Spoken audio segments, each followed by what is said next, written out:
terms of how to try and bring about peace. And I think I've listened to you in terms of, you're correct. I mean, our hearts go to the Iranian people who have been repressed and suppressed for so many years, culminating in that savage murder of thousands and thousands of Iranians some months ago. No one was in a position to do anything about that. I think, and likewise with Ukraine, I mean, the Russians did invade Ukraine, have attacked civilian infrastructure and so on like that. And for the people of Ukraine who just want peace and an opportunity to live, I think we have to continue to work to see, can we bring peace, different regime to Iran where Iranians can live in peace again, and the people in the Middle East can live in peace, and you're doing your bit there in terms of the work in Gaza and so on like that. And I think that's what we want, is a peaceful resolution of conflict. That's where we come from as a small nation. Right. We've been peacekeepers all our lives. And we're the longest serving nation in terms of provision of peacekeeping forces in the world, as it turns out. But we think ultimately all conflicts come to an end, and I think we have to try and work towards that end. And I'm sure European leaders and the US administration will engage, and hopefully we can get a landing zone somewhere. I mean, the only thing, and I agree with everything you said, but we helped with Ukraine. Yes. And they don't help with Iran. And they all acknowledge that Iran can't have a nuclear weapon. You yourself say, these are horrendous people. These are the worst people, and going back to Hitler, right? Going back to Hitler, these are the worst people. That's a long time ago. And there's been nothing close. Every problem, so many deaths, 90% of the people that got blown up by landmines, they loved them. Soleimani, we killed him. If we didn't, it might be a different story, because he was a horrible person, but he was a very powerful person and leader, smart. But we killed him. If we didn't, I think you'd have it. I did. But I think it would have maybe a different situation. It wouldn't have been so easy as it has been, because it has been very easy. It's all of their military is there, but you can always have somebody drop a mine in the water. It's like terrorism. Yep. And then you have the people that own the billion-dollar ship saying, well, let's not move that ship yet because we want. So we thought that Europe would help that, because they do have some minesweepers. But it's amazing that, they all said, what a great job. They would call me congratulating us on the great job we did with respect to Iran, and we knocked the hell out of them. They're no longer the bully of the Middle East. They were known as the bully of the Middle East, and they're not the bully anymore. But you would have thought they would have said, we'd love to send a couple of minesweepers. It's not a big deal. It doesn't cost very much money. But they didn't do that. So, I think it's very unfair to the United States. Not to me, but to the United States. Go ahead, please. Keir Starmer isn't making... She's a fantastic reporter, by the way. Go ahead. Thank you. The Prime Minister isn't making the case to the British public as to why he should be supporting you. Could you do that now and talk to the UK, to GB News viewers, about why it's in their interest that we help you? Well, because we have a tremendous long-term relationship with the UK. I mean, people would say it's the best. I don't want to get into that, but we've had, it was the longest, the oldest, should be the best. Always was the best until Keir came along, and I like him. He's a nice man. He says everything beautiful. He's a very nice man with a beautiful family. Everything's perfect, but he doesn't produce. And I think it's very inexpensive. I just said, you don't have to send me aircraft carriers. Send me a couple of minesweepers. We don't need your aircraft carriers. But even the aircraft carriers, he would only send them after we essentially won. I mean, he's sending them when there are no planes left, when the missiles are down to 8%. They have like 8% of the missiles. The rest we demolished the missiles, and the factories, largely the factories are going even as we speak. They just hit another factory. They have a lot of missile factories. They have a lot of drone factories. And so he's, wants to send them when we don't need them. But would like to have minesweepers, because just in case. We don't know that there are any mines down, because we wiped out, I think, 24. They actually have, think of this for a country. They have 24 boats that do nothing but put mines in the water. This doesn't sound like a great country. This doesn't sound like a friendly country. But we killed all of those boats. They're at the bottom of the sea. so we don't even know if there are any mines there. But if there are, we'd like to have a little help in finding them. Probably most importantly. Would you like to change your mind? Do you have confidence in Keir Starmer? Would you prefer to deal? Well, it's not for me. It's really for the people of the UK to have confidence. Of course, but is he I've been very critical of Keir, and I did it in a friendly way. I said, if you don't change your energy thing and get away from windmills and go back to oil and gas, and you have something that's no other country has. Very few countries have anything like it, the North Sea. You have some of the greatest oil and oil deposits in the entire world, the North Sea. They don't use it. You buy a lot of your oil from Norway. You know where they get their oil? From the North Sea. And you pay and I tell them, you have the better part of the North Sea. So why aren't they taking the oil from the North Sea? Why are they buying oil from Norway? But they have windmills all over the country, destroying those gorgeous Scottish fields and those beautiful fields all over the windmills, which don't work. They're tremendously expensive. And the best testament to that is the windmills are made in China, but China doesn't use them. You know what China uses? Coal. They're building 58 coal-fired plants right now, and that's up to them.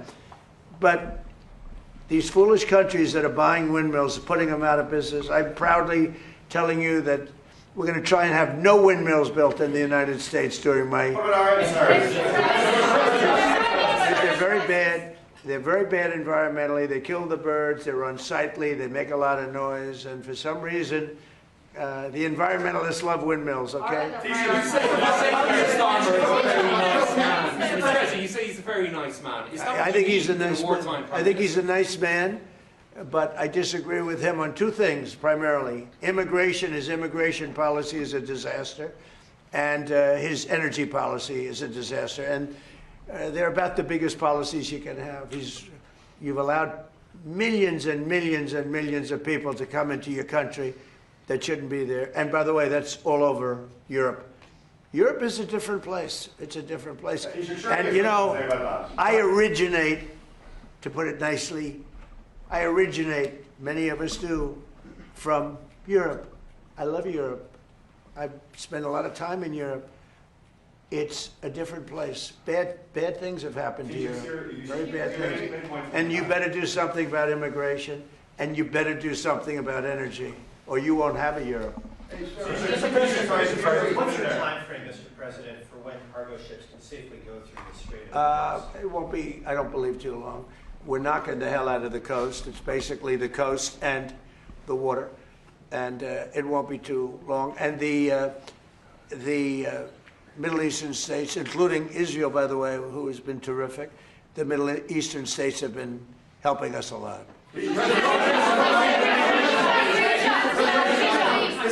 ahead, you, please. Mr. President, on fuel prices, what do you have to say to the people in Ireland who are paying sky-high prices because of your war in Iran? Well, I think the people in Ireland are very happy that I'm getting rid of, I have a lot of friends from Ireland, they're very happy that I'm getting rid of a nuclear power, a nuclear terrorist. And as soon as that war's over, which will be soon, your prices are going to drop like a rock. You watch. I've been very good at predicting. In the back. Mr. President, what do you think about our President's comments that...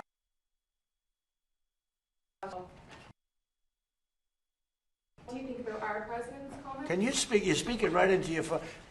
Mr. President, how do you respond to the increase and consulate in the Kurdistan region? You want to answer that, Yeah. JD? You want to? Yeah. The state has control over the embassy. Look, there have been a lot of militia attacks against our base or our embassy in Iran. I think Marco's done a good job of limiting the number of people who are at that embassy so we can provide essential functions but also protect our people. But it goes to show there are a lot of terrorists in that region of the world, and we've got to eliminate them when we find them. And you can't give them nuclear weapons.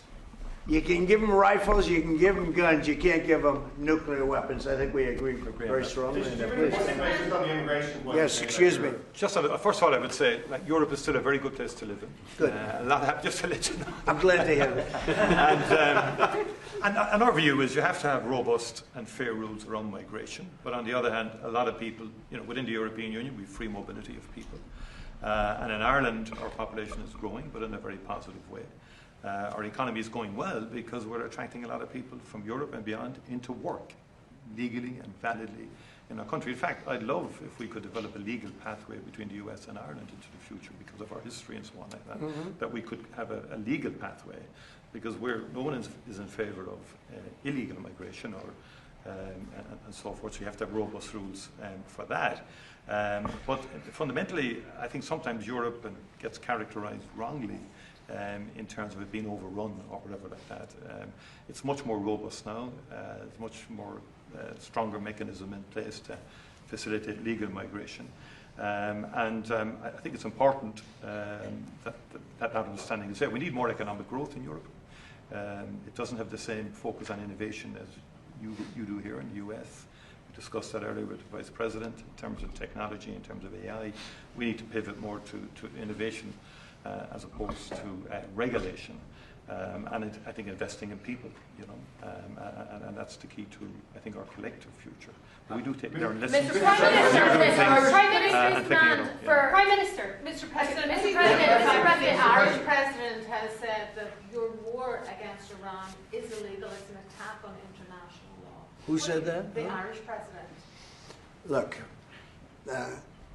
he's lucky I exist. That's all I can say. Because if you're going to allow countries that are sick and demented, and they are demented, to have nuclear weapons, everybody in the whole world should be very thankful. And I'm disappointed in NATO, very disappointed. I'm disappointed in a couple of other countries too. But they should be very thankful that this group of people feels the way we do. Because if a country like Iran was allowed to have the power of a nuclear weapon, if we didn't stop them. I stopped them twice. I stopped them my first term when I terminated the Iran nuclear deal, which was Barack Obama's deal. It was maybe the worst deal I've ever seen.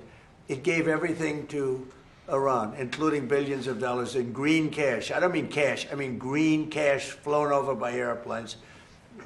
I can't to this day believe that was allowed to happen. And come to think of it, it would be a good thing for somebody to look at.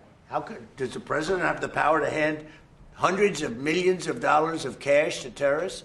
But it began with that, and I terminated that deal. If I didn't terminate that deal, we might not be here right now. If I didn't terminate that deal, unbelievable nuclear holocaust would have taken place. And then I did it a second time when we hit them with the B-2 bombers, and we totally obliterated their potential nuclear weapon that they would have had in less than 1 month. They think 2 weeks, but in less than 1 month. And it would have been, I believe it would have been a much different world than it is right now. We have to go, we're going to a lunch, so maybe we'll take one more nice one. Can I ask you how you're doing with your legal case against the BBC and their fake news documentary? Well, the BBC was incredible. What they did is they had me speaking something I never said. And I've never seen anything quite like it. You know, CBS had that. We had the situation on 60 Minutes, and not the current owners, the past owners. The current owners, I think, are good, Ellison. But BBC took it a step further. They actually they put words in my mouth, and I said some pretty bad things. And I didn't say them. It was AI generated. And I said, I never said that. In fact, some of my people said, wow, that was pretty bad stuff you said. I said, what did I say?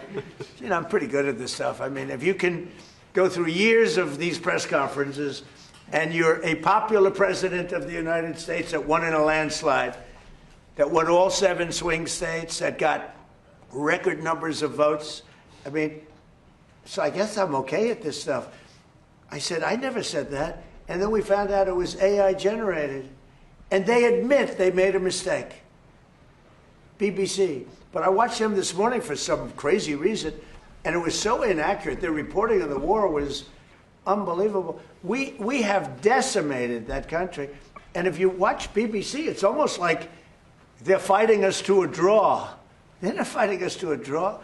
It was very inaccurate news. It was fake news. So I'm very proud of the term fake news because It was my term. I came up with it, but it's no longer accurate. It really is. It's corrupt fraudulent news. It really is. It's fraudulent. It's not just fake. It's